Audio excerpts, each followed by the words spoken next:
Je venais de Tunis, dans une petite région qui s'appelle Sidi Bouali. Sidi Bouali? Sidi Bouali, oui. Elle est près de gouvernorat de Sousse, de 15 à 20 minutes. Je crois que vous connaissez Sousse, Kantaoui, plage. Oui. Ok. Ma petite région, c'est l'entrée.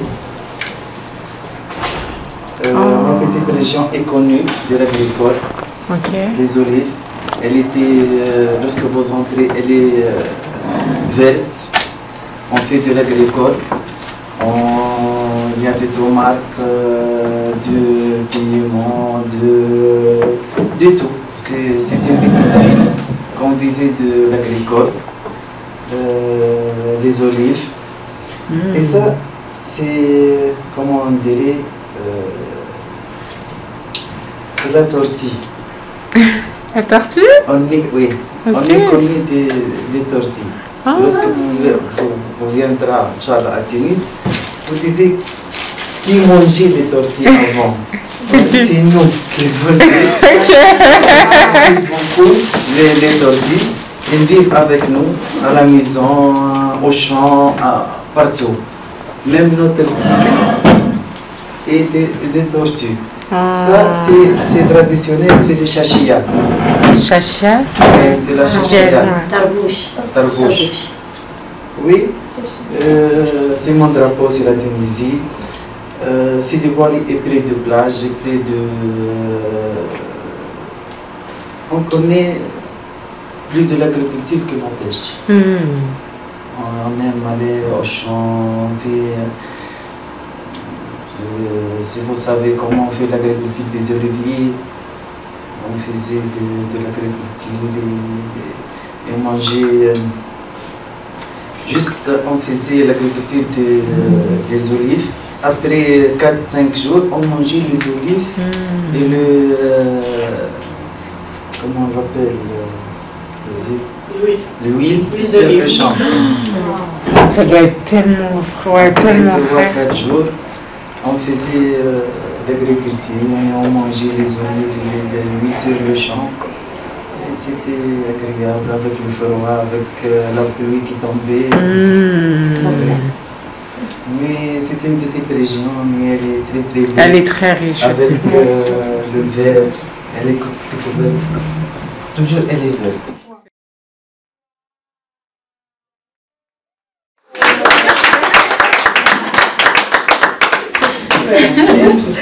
Alors, ce petit tableau parle un tout petit peu, présente la Tunisie.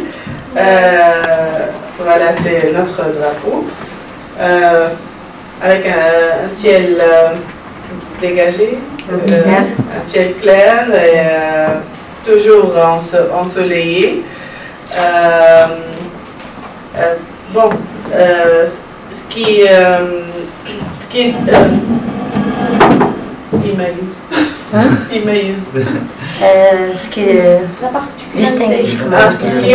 particulier en Tunisie, qu'il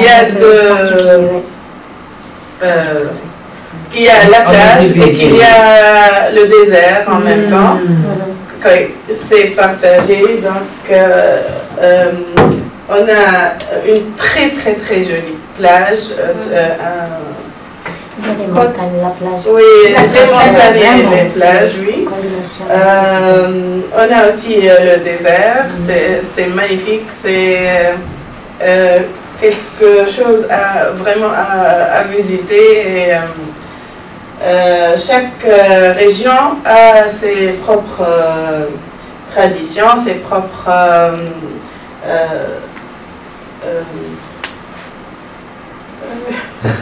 nourriture, des plats spéciaux, oui. Des plats pour le désert et la partie du sud, c'est le sud de la Tunisie. Et ça, c'est partagé entre le nord, ça va du nord jusqu'au sud, la plage.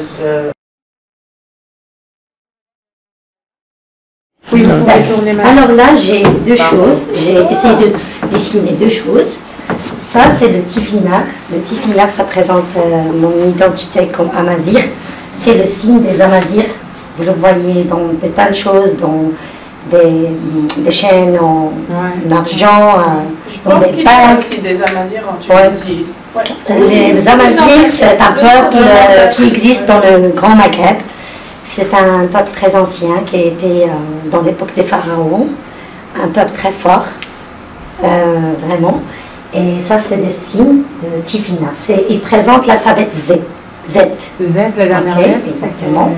Ça, c'est mon identité, comme je suis Amazir. Et en bas, j'ai écrit le Maroc avec les couleurs du drapeau, le vert et le rouge. Et tout en bas, c'est mon nom en Amazir. C'est Wafa. Okay, c'est W-A-F-A-E. Et ça s'écrit comme ça. Ça s'écrit comme ça. C'est comme le, comment on dit, les scripts romains. Parce que le peuple Amazir est très très ancien. Il existait même à l'époque des Romains.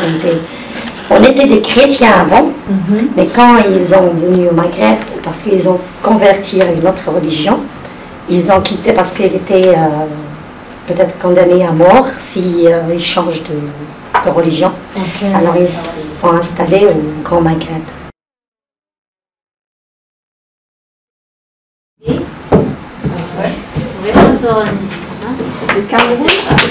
Donc, j'ai juste essayé de matérialiser les différentes sensations. Quand on dit Cameroun, il y a trop d'émotions en fait. Ouais.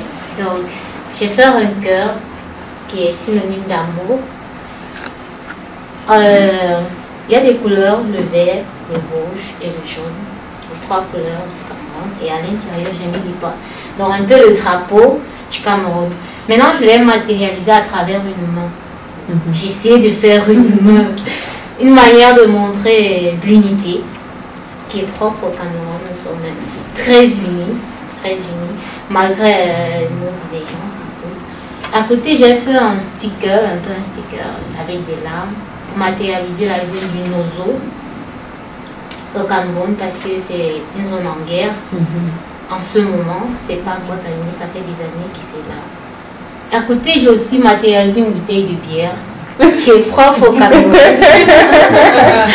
Chez nous, on consomme beaucoup la bière en fait.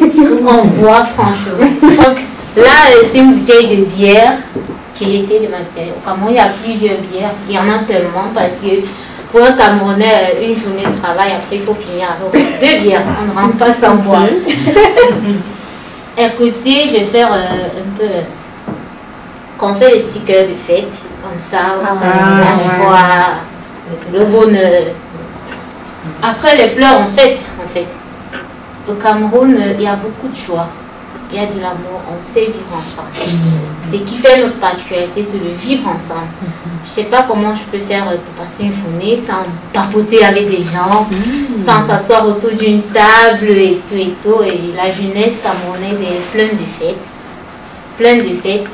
C'est pour ça qu'en bas, j'ai fait un sticker rigolo, très rigolo. Et aussi, les pleurs, c'est la jeunesse camerounaise aussi. Parce que la jeunesse camerounaise tend vers, je vais dire, la perdition. Le manque d'emploi, parce que je suis jeune, je commence par moi. Le manque d'emploi pousse beaucoup de Camerounais vers... Je vais dire quoi, oui, le taux de chômage concourt plus à l'auto-emploi au Cameroun. Au Cameroun, tous les jeunes, ils ont fait leurs études. Par exemple, si je prends mon cas, j'ai fait des études suite au manque de travail. Je suis obligée de faire des ventes en ligne, par exemple. Presque tout le monde se concourt vers les ventes en ligne au lieu de perfectionner leur connaissance, leur savoir-faire et tout. Donc, la jeunesse tend à s'écoller. On se déverse plus sur les réseaux sociaux. Si les gens ont vu peut-être lors de la Coupe d'Afrique qui s'est jouée au Cameroun, ça a été tellement mouvementé parce que c'était les Camerounais, petit mouvement, c'est nous, on insulte, on bavarde, on insulte, après on passe, on prend une bière et on oublie. Donc c'est en quelque sorte le Cameroun, malgré nos différentes divergences, malgré le manque d'emploi, malgré les pleurs, on fait tout Cameroun. Alors là, ça c'est le désert algérien. Ça fait partie, il fait 3/4 de la superficie de l'Algérie Et comme il fait un peu froid au dehors, j'ai pensé à dessiner quelque chose qui me qui me réchauffe. Alors j'ai dessiné le désert. Il y a des, ça me rappelle beaucoup de souvenirs. J'ai fait beaucoup de voyages au Sahara algérien. Et je ne sais pas si vous avez goûté les dattes algériennes ou non. Elles sont très délicieuses. Et oui, c'est des glanors, ça s'appelle des glanors. Et très moelleuses. Et ça fait partie des meilleures dates au monde. Oui, oui. La brillance. Oui, elles sont. Il y a plusieurs variétés. Il y a une variété qui est très chère, alors que même nous les Algériens, on ne la consomme pas, c'est directement à l'export. Majdoul? Oui. C'est ça, Majdoul? Non, c'est pas Majdoul. Majdoul, c'est au Palestine. Non, Majdoul, Majhoul. Majdoul? Non. Ils sont très grands. Énormément transparentes. Les transparentes. Ah. Ça, c'est les transparentes, oui. Elles sont, elles sont transparentes et très moelleuses, très sucrées. Trop bonnes. Trop bonnes. Oui. Et aussi, la majorité de vous, vous êtes peut-être africaine, alors vous avez une idée sur l'Algérie. Il y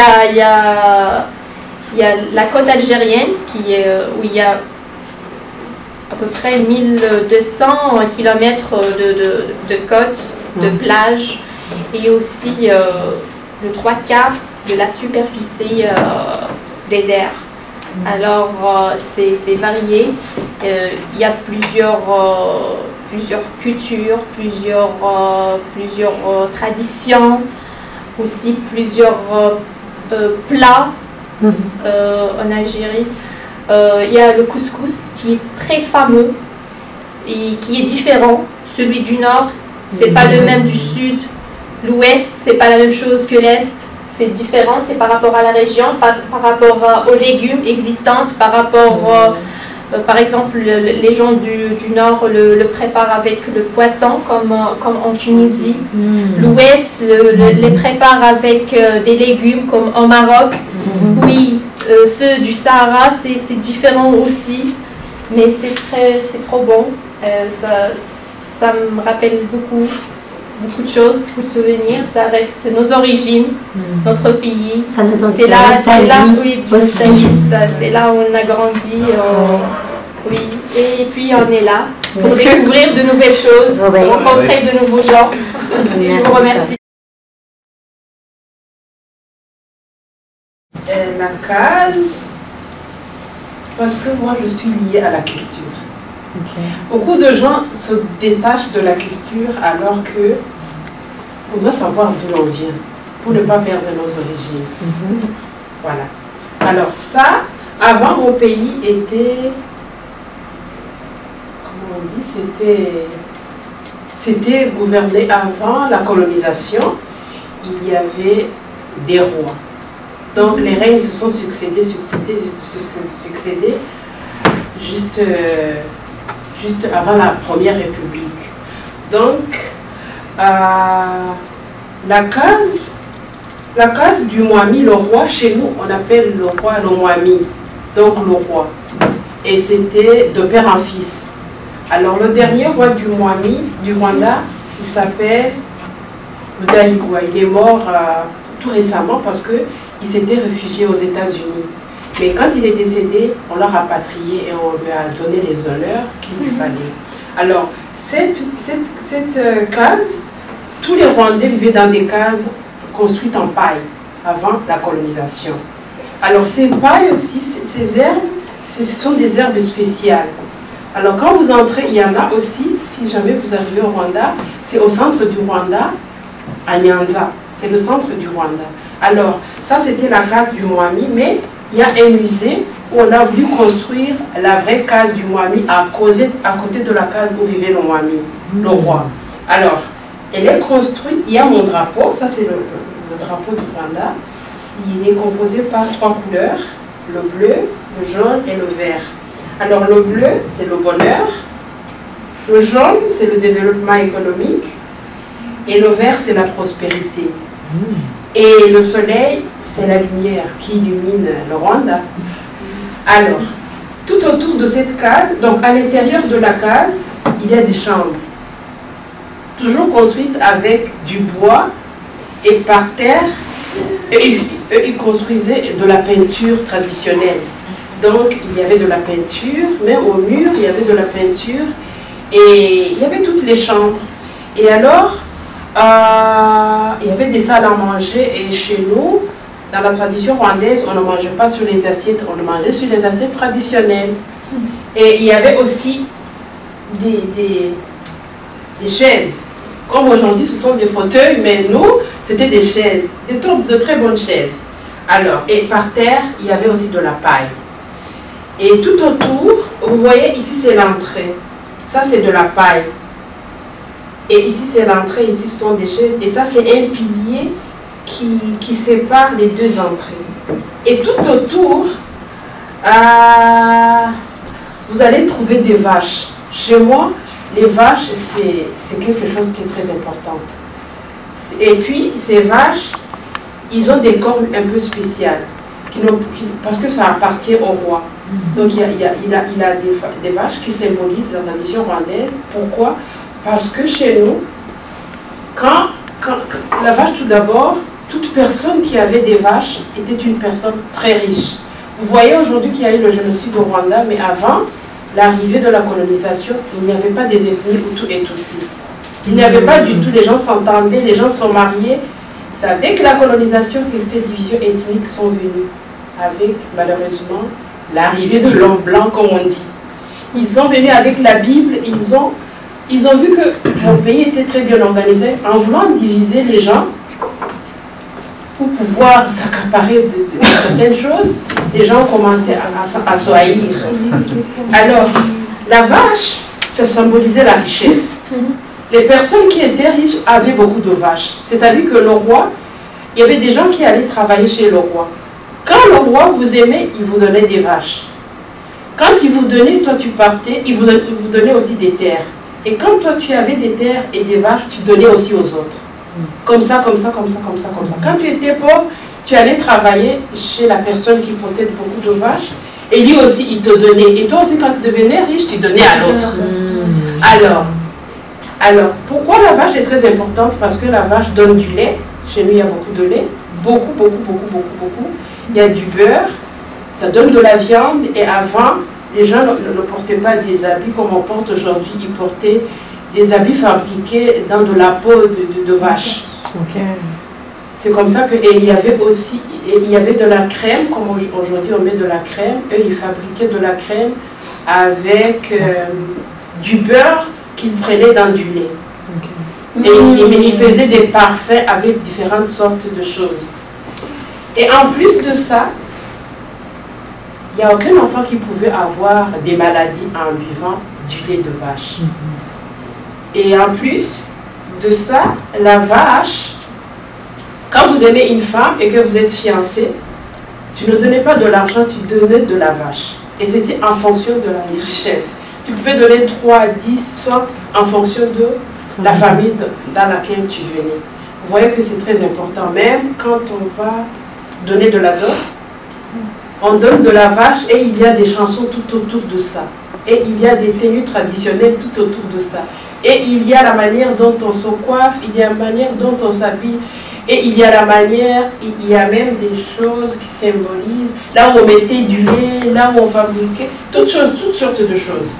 Alors chez nous, la vache a une très grande valeur. Et cette maison aussi, je pense que la majorité des Africains, on appelle ça des huttes. Chez nous, on appelle ça des huttes. Mais ici, c'est la case du Mwami. Elle était très spéciale parce qu'elle était fabriquée d'une manière très, très, très jolie. Et aujourd'hui, à Kigali, il y a aussi une case, mais faite d'une manière moderne. Au centre de la ville, c'était l'hôtel. Oh. Oui. C'était l'hôtel. C'était l'hôtel, et quand vous allez là-bas, ça symbolise. Chaque région, il y a des chefferies. Donc, c'est-à-dire dans différents villages. Et ici, c'est la chefferie. Bon, là, j'essaie de dessiner le dos, c'est-à-dire le tissu qui est lié le pain traditionnel qui est à notre tribu. C'est-à-dire tribu bambileke chez nous, notre chefferie vient de dos. C'est ça que j'ai essayé de matérialiser ici. Bon, ici, ce sont des c'est comme des défenses. Donc, c'est comme des petites. Donc, c'est placé de deux pour de la chefferie. Ce sont comme des cornes, ça veut dire comme des défenses. Donc, un peu là. Bon, là, ce sont des herbes. Ici, c'est. Là où j'ai mis, c'est la forêt sacrée. Donc, chez nous, il y a des forêts sacrées. Uniquement sur la vie du chef que tu peux entrer dans cette forêt-là. Donc, c'est uniquement les champs de la chefferie, c'est-à-dire des notables ou bien des gens liés au chef qui entrent dans cette. Et si moi je rentre, qu'est-ce qui se passe? Là, parfois on dit tu ne sors plus, parfois tu peux décéder. Ce sont des trucs un peu mystiques, un peu complexes. Donc, ici, le chef est considéré comme un roi. Parce que chez nous, à l'ouest, si le chef n'a pas, si tu n'as pas la bague du chef pour peut-être une cérémonie, tu ne peux pas faire, tu ne peux pas organiser. Donc c'est comme un petit chef, un très grand roi. Il a beaucoup de. Bon, c'est tout le monde qui vient l'offre des cadeaux. Il y a des chefs qui sont peut-être 10, 20, 15 voitures. Oui, si.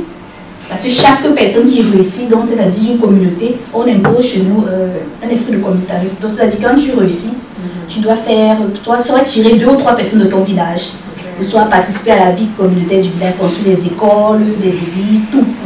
Donc on impose ça, donc ça fait, même si tu es en ville, on t'appelle souvent pour que tu contribues à l'évolution du village. En fait, c'est une forme d'impôt. Impôt traditionnel. Bon, on ne va pas dire impôt quand tu mets une balle. Non, mais. Comme une mais c'est psychologique, donc c'est important. Parce qu'il faut toujours avoir la balle du chef. Tout, parce que c'est pour venir faire des cérémonies traditionnelles, c'est-à-dire comme. Chez nous, on fait souvent le crâne, c'est-à-dire les cérémonies du crâne. Donc quand quelqu'un meurt, on enlève son crâne, on garde dans une maison, dans votre maison, dans votre vie. Chaque personne a comme une petite maison chez lui, c'est-à-dire une maison après ta maison, une maison pour le crâne de ta famille. Donc c'est comme un caveau. Un caveau, il y a toutes les personnes de ta famille qui sont là, ton arrière-grand-père, ton grand-père, tout. On coupe la tête. Moi, ça me fait. Oui, on coupe. C'est comme un héritage. C'est comme un héritage. C'est-à-dire quand tu as des problèmes souvent en ville, tu peux rentrer dans ton village, c'est-à-dire retourner aux sources. On appelle ça retourner aux sources chez nous. Tu arrives, devant la porte, tu viens souvent mettre des cadeaux, c'est-à-dire des sacs de riz. Tu peux filmer? Oui, des sacs de riz, les trucs, tu viens pour parler à tes ancêtres. Tu viens là pour dire que j'ai tel problème, je fais des difficultés, j'ai ceci, bon. Et ça marche, franchement. C'est quand tu parles de tes ancêtres, quand tu rentres en ville, tu vois, tout va plus. On te fait des sacrifices ou bien on fait quoi? Non, tu viens avec peut-être du sac de riz, des trucs pour le village. Après ça, tu dois partager au village. On appelle ça chez nous le salaka. C'est-à-dire donner à boire aux gens et tout. Donc après ça, tu peux venir en ville et tout va plus. Ils sont beaucoup attachés à nos traditions. C'est très très important chez nous. Donc de rentrer une fois à l'année ou bien une fois après 2 ans au village, c'est important. Parce que c'est ça, je te reconnecte à tes ancêtres. On appelle ça se reconnecter à nos ancêtres. C'est très très très très important.